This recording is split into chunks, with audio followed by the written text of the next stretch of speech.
네, 집권 여당인 민주당은 국가 재난을 정쟁에 이용해서는 안 된다면서 여야 간의 최고위급 협의를 공식 제안했습니다.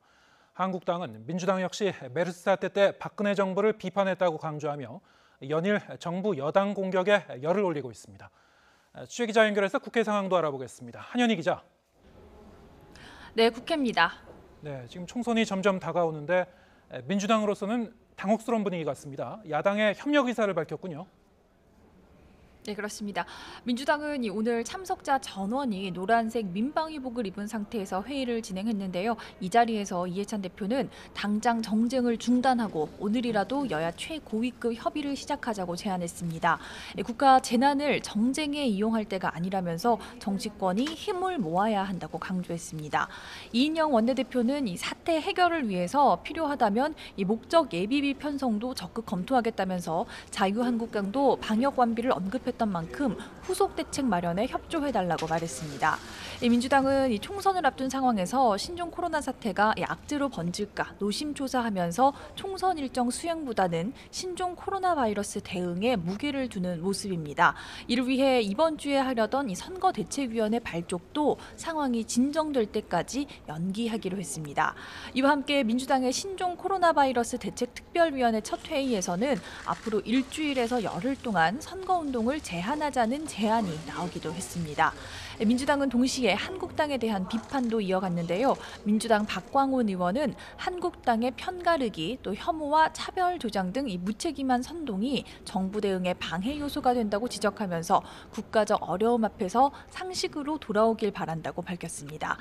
정의당 역시 한국당의 TF 현장 방문과 중국인 입국 금지 주장을 비판하면서 지금은 확산 방지를 위해서 초당적인 노력과 협력이 필요하다고 강조했습니다. 또 정부에는 다중이용시설에서 일하는 노동자들이 마스크를 착용할 수 있도록 조치해달라고 당부했습니다. 네, 이렇게 이제 초당적인 협력을 제안한 건데 제1야당인 한국당이 응할까요? 지금 어떻습니까, 상황이? 네, 아직은 그럴 기미가 보이지는 않습니다. 한국당은 일단은 이 국민의 생명과 안전을 지키는 데는 초당적으로 협력할 것을 여러 차례 밝혔다면서 원론적인 입장을 취하고 있습니다. 그러면서도 정부와 여당 비판에 계속해서 열을 올렸는데요. 특히 지난 2015년 메르스 사태 당시 문재인 대통령의 정부 비난 발언을 언급하면서 야당 시절 이 현 정부와 여당이 박근혜 정부를 맹비난했었지만 바뀐 것이 없다고 지적했습니다. 이어 한국당이 불안과 공포, 혐오를 퍼뜨린다는 민주당의 비난에 대해서는 민주당이 정부의 무능과 허술함을 반성하지 않고 남탓만 하고 있어서 한심하다 이렇게 비판했습니다. 또 정부가 전세기 2대를 띄운다고 공언했지만 중국 당국이 한 대만 허용했다면서 문재인 정부의 외교력이 형편없다는 점을 보여주는 것이라고 주장했습니다.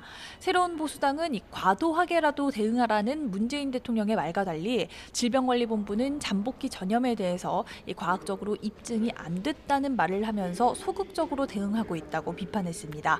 그러면서 이 무증상 감염을 미리 대처해야 한다고 지적했습니다.